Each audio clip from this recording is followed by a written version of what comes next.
Então, veja bem, eles começaram a abrir a caixa de ferramenta. Vieram para cima, em primeiro lugar, do quê? Das redes sociais. Então, não, começaram a querer, ó, primeiro eles tentaram falar, não, tudo que é pela internet é mais perigoso, não faça nada pela internet. No começo eles falavam até para não comprar pela internet, porque os anunciantes mandavam eles falarem isso, né? Aí depois esses anunciantes foram para a internet, aí não, a internet passou a ser segura. E aí eles começam a atacar as conversas de internet. Eu lembro a imprensa já atacava a conversa de bate-papo, meu. Já achava que tinha que ter, tinha umas mentes totalitárias que hoje tomaram conta da imprensa, e nós já vamos falar sobre isso, como isso representa um sinal de covardia, de fraqueza, de mediocridade, e principalmente de mediocridade intelectual, assim, de covardia intelectual, tudo isso. Então, eles abriram a caixa de ferramenta, aí vieram para cima, né? Começaram a ir atrás de órgão público, de ONG, para chamar como especialista e falar, não, olha, precisa ter algum controle sobre a rede social, precisa ter algum controle sobre rede social, né?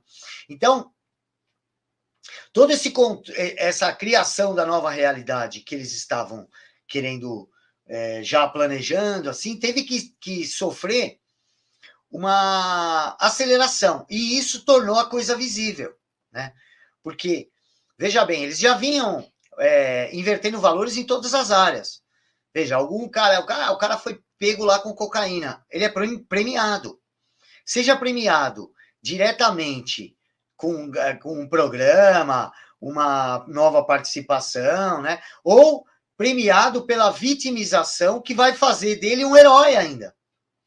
Por quê? Porque aí ele vai tentar diluir a culpa dele nos outros. Eles não falam isso, assim, quando o cara é pego lá agindo como um racista, ele fala, é porque nós vivemos num mundo racista. Não, seu canalha, você é racista, eu não sou racista.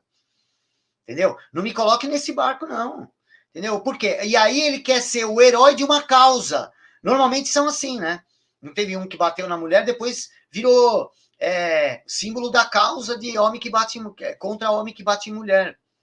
Isso é canalice, porque isso é o quê? Isso é a substituição dos heróis, porque esse cara, ao ser vitimizado e encampar algo que, na verdade, é algo que ele cometia, ele começa a levantar uma bandeira contrária àquilo que normalmente é puro cinismo.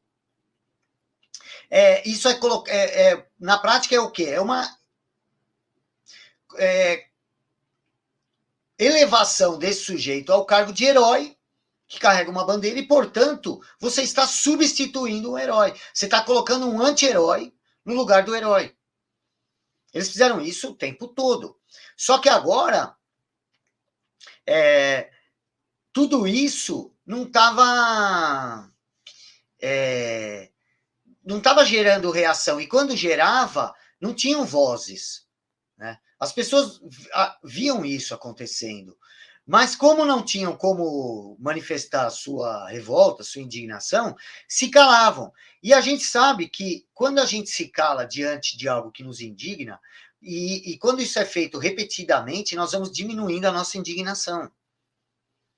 Por quê? Porque o conjunto da tua mente aí passa a achar que isso não é mais algo tão relevante assim. Então você começa a enterrar essa tua percepção da realidade. E isso deforma caráter e cria personalidades instáveis, inseguras, que é isso que eles querem.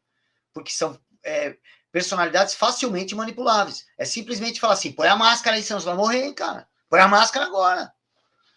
Põe a máscara. Por quê? Eu vi lá que não precisa. Não. Você acha? O senhor autoridade, ele mandou você pôr, cara. Porque ele tem um monte de diploma. E aí a pessoa que está acostumada a obedecer a isso, que maravilha, né? Para quem está no poder, a maravilha é ter um povo de cordeirinho assim. Né? E as pessoas esquecem que a principal função da mídia é te entreter, portanto, certo? E o que é entreter? É isso que as pessoas esquecem. Entreter é te tirar da realidade. É chamar a tua atenção para você sair da sua vida e imaginar uma nova realidade, um mundo imaginário. Isso daí é a melhor maneira de estupidificar pessoas. É tirá-la da realidade. O que é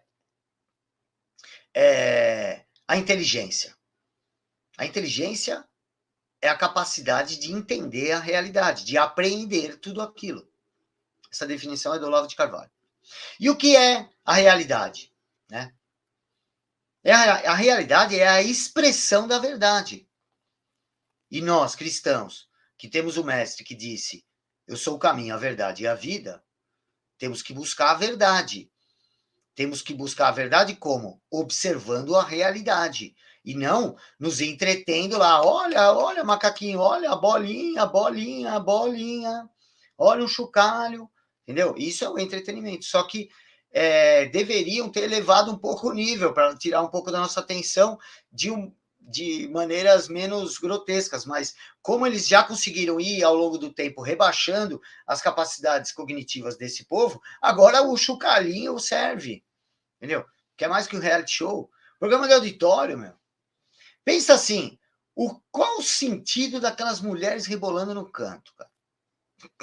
Pensa bem, cara. Eles estão tratando igual um animal, cara. Estão mexendo com teus instintos igual um animal. O Pavlov fazia com os cachorros. Entendeu? Eles estão tratando o idiota que assiste aquilo lá como se ele estivesse num laboratório. Olha, olha. Agora vamos por aqui, ó, para ver se com isso ele compra esse outro produto aqui que paga o nosso salário. Agora vamos fazer isso daqui, que aí amanhã ele vai começar a usar a linguagem neutra lá na escola. Vocês viram, né?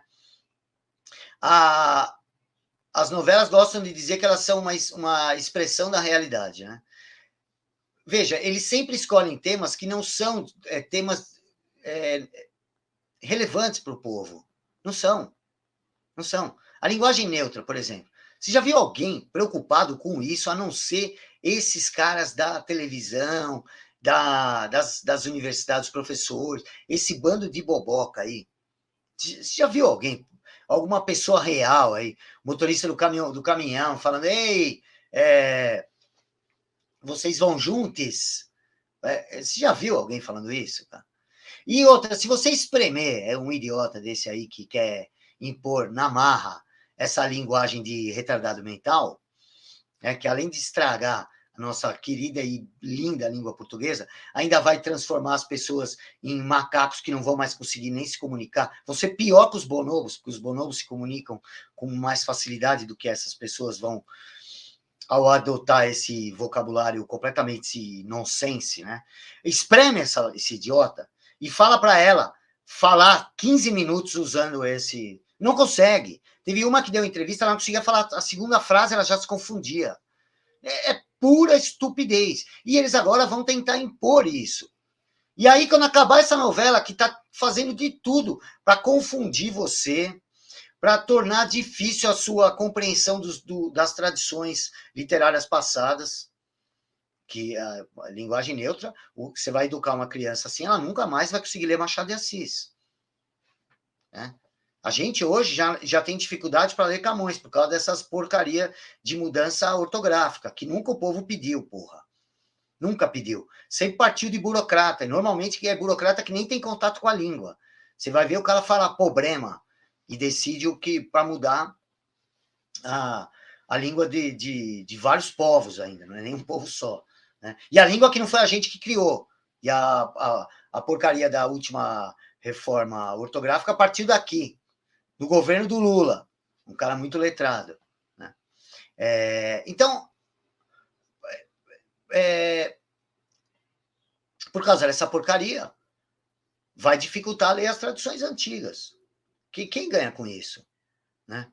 E como a gente aceita que essa empresa faça isso, e olha, agora veio um intervalo comercial aqui para socar os produtos das 20 grandes corporações aqui que sustentam todo esse aparato de mídia no mundo inteiro, e quando voltar do comercial, aí nós vamos falar sério e vamos falar só coisa boa para você. Entendeu? Presta atenção, que agora vai vir um homem muito sério e uns leitores de teleprompter com uma habilidade de teleprompter que todo mundo vai tratar como gênio, porque o cara lê o teleprompter como ninguém. Porra, meu, vamos cair a ficha, meu. Entendeu? Quem ainda não percebeu que essa... Veja, o Walter Clark, que foi o cara que mais colaborou para essa estrutura da Globo aí, foi o cara que inventou o que eles chamam de sanduíche, né? Que vem novela, jornal e novela. Exatamente o quê? Porque vem os gatilhos e depois eles preenchem com o conteúdo que vai mudar o seu comportamento sem você perceber. Por quê? Porque você está achando que a mudança comportamental tem a ver com uma decisão própria, porque teve algo instalado na sua mente, então você acha que já estava lá, né, que veio de você, e vai dar o ar de seriedade. Você vai falar, não, o que ele está falando aí eu concordo, porque eu penso dessa forma. E aí, devido a esse exploração de algo chamado viés de confirmação, que esses diabólicos fazem com muita eficiência, a pessoa acaba ou tomando decisões partindo daquela informação que ela absorveu como se fosse um fato incontestável e que já encaixou dentro do seu imaginário com o resto de outras que vão dar sentido a ela e vão dar credibilidade àquela informação. Isso é diabólico, mas é assim que funciona, tá? Então, com essa reação, ficou evidente coisas banais, assim, né? Coisas que antes eles diluíam em muitos capítulos ou em muitos programas do jornal. Então, era tudo muito gradual, porque a regra maior da manipulação sempre é ser gradual. Isso aí está até entre uma das 10 lá do Noam Chomsky, da manipulação midiática. O Noam Chomsky é um esquerdista, mas e eu discordo de um monte de soluções que ele apresenta para o mundo. Mas, no sentido de observar o funcionamento da mídia mainstream, ele conseguiu eleger lá as 10 técnicas de manipulação, que é muito bom. Vou fazer uma live sobre isso qualquer dia. E uma delas é ser gradual, sempre. E o que acontece? Como eles têm pressa, porque está acabando o dinheiro, porque foi uma... se eles estivessem hoje com outro governo ali jorrando dinheiro lá, talvez eles não tivessem acelerado tanto. Mas essa aceleração tem a ver com desespero. E aí sempre é que nem corrida do ovo. Correu, o ovo cai. E o que isso nos proporciona? Um vislumbre sobre esse modus operandi. Né?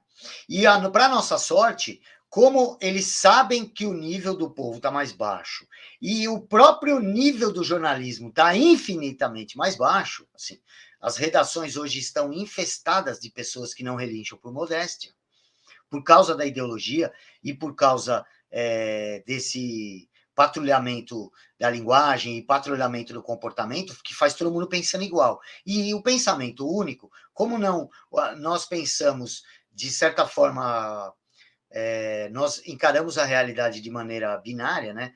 Tudo é sim ou não, a gente choca, compara informações. Quando você tem um discurso único, o que acontece? Emburrece, né?